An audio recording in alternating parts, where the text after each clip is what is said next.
So another Andy B 2 minutes video. A different perspective helps. Have you ever been ill? Ill to the point that you are struggling to think. I'm not talking about, a hurty toe that you've stubbed. I'm talking about when you need to take medication at a very set time, perhaps painkillers or something for your stomach, or maybe an antidepressant, that they have to be taken quite fastidiously, carefully. Blood thinners, beta blockers, things I've taken in the past. Not anymore, thankfully. You have to take them very, very rigidly at certain times because you could easily overdose or underdose, and you need those medications to function. Blood thinners, for example, I had a timer that went off at 9 a.m. and 9 p.m. That didn't work, so I made it 10 a.m., 10 p.m. And then I messed around with the time, and then I slowly moved my times to the new time, so I didn't overdose or underdose. A different perspective can help. If you're not very well, one of the hardest things is to accept, I can't do this. It's one of the things of aging. I can't do this. It's one of the things of growing more mature and into positions of management and leadership.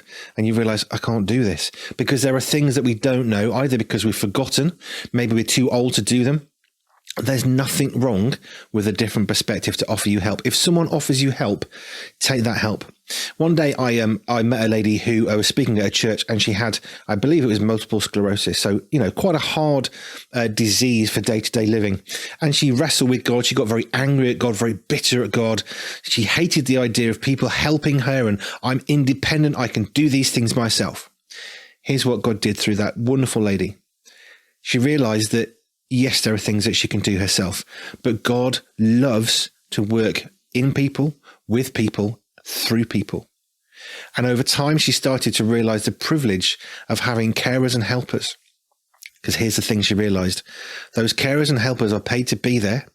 She lost some of her independence. She also had a perfect opportunity to share the gospel of Jesus Christ with each one of those people. And they were a captive audience, and it made a massive difference into those people's lives. How did she do that? Because she changed her perspective. How did that happen? She put herself at the mercy of God. It was really hard. She lost her independence, but she also gained her independence in different ways, actually, which is interesting. Sometimes we need a different perspective on life. Don't be afraid to allow people the honor of helping you. Just a thought.